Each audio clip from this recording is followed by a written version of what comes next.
Hey guys, what's going on? This is Brad from the Ad Army, and today we are going into another engine access. And as you can tell, it's going to be around BT-21 Tai Kamiya, as we're going to be talking about how splashable this hero will be in the foreseeable future and what we could expect. So we're about to dive into it right now. I just want to thank you guys as we're going higher and higher, as we'll be reaching 700 subs soon. So I do want to thank you for all that have been here and all that will join,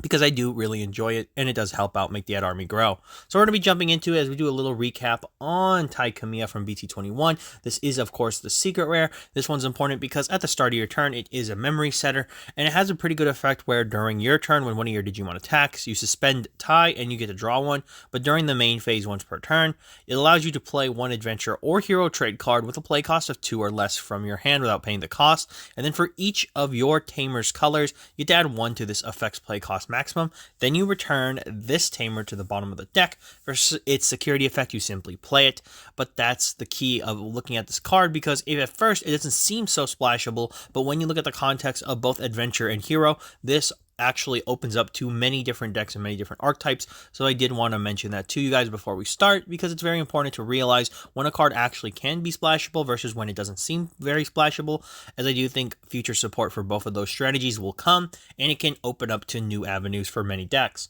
But we're going to talk about first, and obviously the most important thing, as what's possible here. As we're going to be diving in first and getting this one out of the way, because I'm pretty sure this one's an obvious one, being Adventure. So talking about Adventure really quickly, I think when it comes down to this deck, it's very obvious that Tai is obviously splashable here. It's designed, he's a Adventure traded Tamer. So, the point is, here specifically, it's not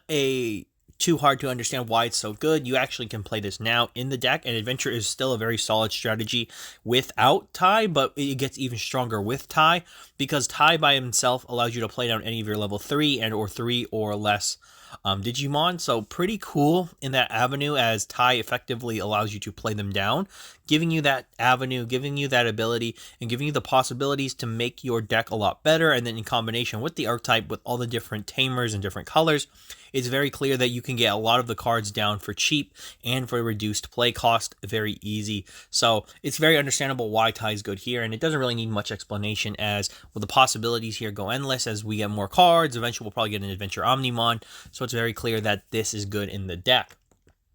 Talking about our next strategies as we transition more to the hero archetype and traits that might be appearing in the future, we first talk about Gallantmon, as I think Gallantmon would be an interesting strategy to receive more hero support, as we did get Guilmon, and I believe we received maybe Growlmon, but we didn't receive a,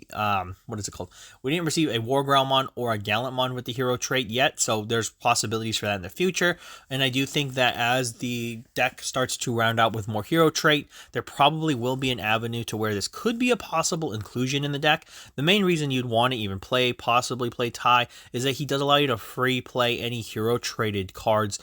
for free, so usually 3 and lower. So any of your Guilmons that happen to have hero trait would be free to play, and additionally anything with like a play cost of 4 or less would definitely be something when you include Takato, especially as Takatos become more dual colored with purple and red. This becomes more of a possibility to get 5 cost down Digimon onto the field for free, so it is very cool. And then we could see combinations in the future, but pretty much for this is what we could expect in the future if more hero traded cards go into specifically the Gallantmon strategy. Moving into the actual 02 in terms of armor as well as Imperial Ultramon, this one's actually a very interesting one, because I do think as time progresses we might see either an extension of Adventure being brought into with the actual Digimon from 02, or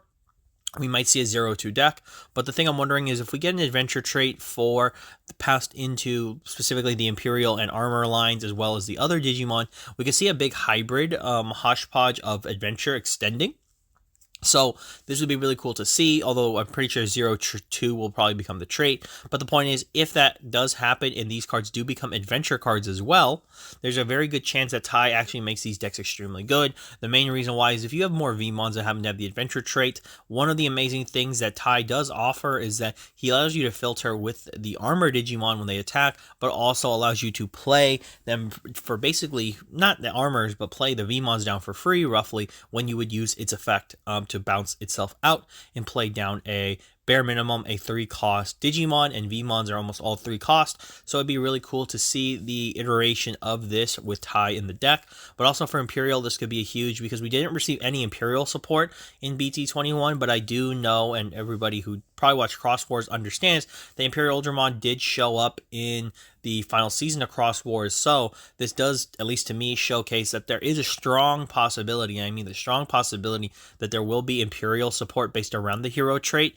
And this is actually pretty huge, because if it's like a play cost for XVmon or Stingmon like we're usually accustomed to, there's a very good chance that Tai would actually be very synergistic with it, being able to just kind of replace itself with having either a Davis and Ken on field, or Davis from BT-21 on field with that blue-red, having already the up to 3 extra colors to increase that 2-cost play maximum on the Tai to a 5-cost. This does mean that the champions can come down for free, and this could be pretty explosive depending on how they take it. But I did want to mention that, as I do think Imperial and the 0-2 Digimon as well have a very strong chance of actually taking advantage of Tai if they actually receive the adventure trait and or hero trait, but mostly adventure. Looking into now Takuya Kambara, I think what's interesting about the red hybrid strategy is that I do think this is the one where the actual inclusion of Tai doesn't really matter as much. This is just because the actual red hybrid deck has so many tamers already that it would feel kind of clunky to add a non-hybrid based tamer into the strategy without an inherited effect. But I do see some possibilities of Tai being playable in something of the case of, you know, the usage of it for the remaining hero cards. So we didn't receive a hero Susanomon, which is probably going to come in the future.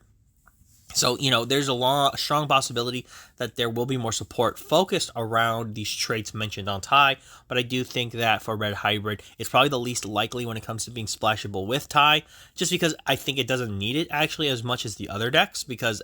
Red Hybrid already functions on its own, so it is kind of an up to you, but I do think it's not going to be as viable, but it's still something to consider if you want to be kind of cheeky.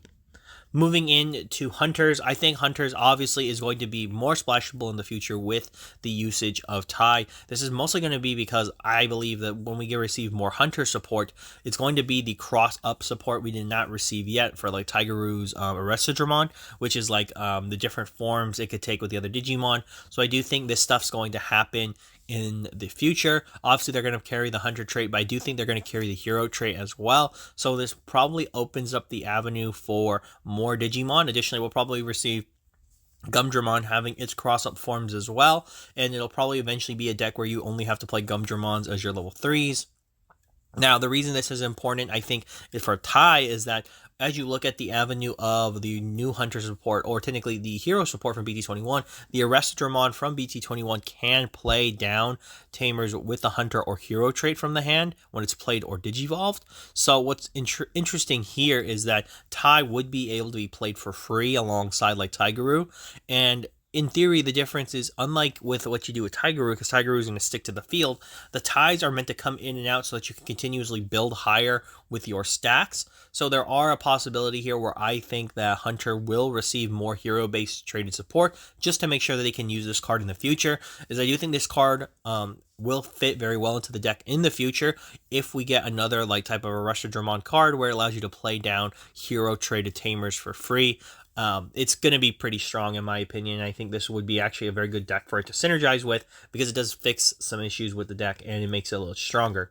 Talking about Shine Greymon, I think Shine Greymon is also one of these decks that fits in the red hybrid category where it could use Tai, but it doesn't really need to. This is mostly based on the structure of the deck where it's already really focused on Marcus, and it's really focused on making sure that the Marcus can turn into a Digimon, the Marcus can digivolve up, and then this is actually one of those reasons where it's like, yes, you could play Tai, but Tai doesn't actually fulfill a purpose in the deck that isn't already filled before, with the other Digimon already serving a purpose in Shine Greymon. So I do think this is where we look at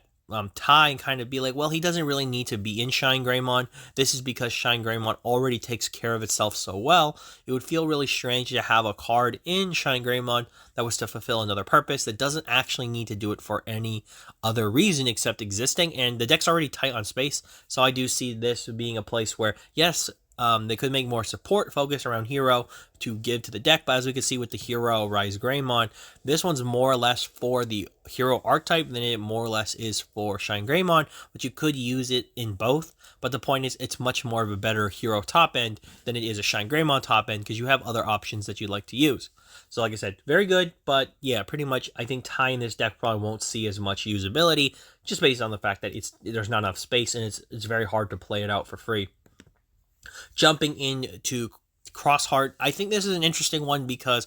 I think in the future we're going to get more hero support for Crossheart specifically. This is just because of its tie-in with obviously Cross Wars Final Season. So I do think that we're probably going to see like a Ballistamon, a Darulomon. We're going to see those Digimon get their support to kind of fulfill the like Taikikudo side of Crossheart in the final season of Cross Wars, so it'll just be to make sure you have more Digimon. But I do think they'll be able to give new inheritables that way, so it makes the deck building a bit more interesting, and also allows you to use cards like Cross 7 Superior Mode, which did become a hero top end as well. Just another way to kind of have more pieces, and it'll be pretty cool.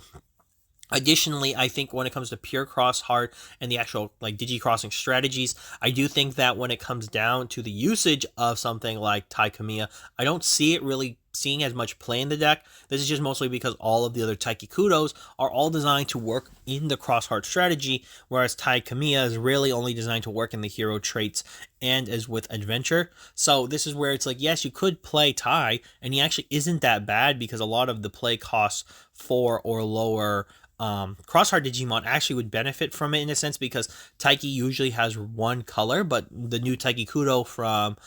BT-21 actually possessing 2 colors is actually a pretty cool thing because red, yellow plus white equals 3 colors, and you can extend that to 5, so any play cost 5 and lower Digimon could in theory be played for free. So it is kind of an up to you thing, but this is kind of where I think unless they find a way to play down Tamers for free effectively that are not just Taiki, I think it's almost a guarantee that the card doesn't see that much usability here, but I do think it's possibly something for experimentation down the road, depending on when more support comes out and it does it synergize with the actual Crossheart strategy and the hero strategy. So I did want to make that clear.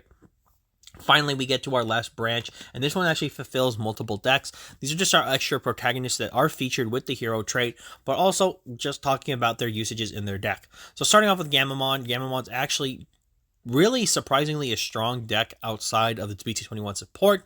giving it more power, giving it more usability, and giving it more stand withal that it needed to kind of compete against many other decks. I think what makes it interesting in this format is that when you look at Gamamon's actual placement in the format and placement going forward, Tai doesn't need to be in the deck, although I could see some cases for it, but this is mostly because we don't have a lot of hero traded actual Gamamons, so it kind of eliminates the purpose of running Tai, because yes, you could play Tai in the deck because it's actually not that bad considering your only memory setting hero is the one from BT7 I believe, or BT8, and that one only gives DP when you attack. So pretty much it is an up to you thing if you wanted to run another memory setter that gets you a draw and they can play your bodies for free, but as I'm starting to tell you, it's like, do you really want to do that? Because the deck actually functions pretty well. And yes, some of its cards are part of the hero trait, but they're kind of not a part of the hero deck. It's mostly like they weren't a part of Cross Wars, so they're added to the deck because of the whole amalgamation, but they're not really there in the same sense as everything else that has presence. Same thing falls to Haru, Shinkai. Yes, I've seen the versions of Hero, or like the hero deck that runs some of the actual like Atmon Digimon, like they play the Dogachimon, but like I start to look at it and I'm like, yeah, Haru's more focused on being a actual Atmon based deck than not really like kind of meshing with Digimon specifically. I don't think it's a bad thing, but I do think when we cut down to talking about the splashability of like Tai in the deck, I think it really does change the pace, because I do think going forward it's not really going to see as much usage, although there will probably be some Digimon that will have the hero trait possibly to kind of fit with Haru's like Atmon strategy. So it does depend on it, but I do think that's kind of up in the air if that's going to happen. And then finally going into Shoto Kazama, I have Shoto here, but not because he's a hero, it's the future possibility of it. So we already know that the hero trait is effectively reserved to every protagonist that had access to an anime or were a part of an anime. That's why, you see inclusions like Hiro and Haru, because they weren't a part of Cross Wars final season, but they're still here. The main reason I bring up Shoto is this also can stand in for like Eiji Nagasumi and all the other medias as well, is will they add more people to, or more characters to the hero trait? Will we see more hero traded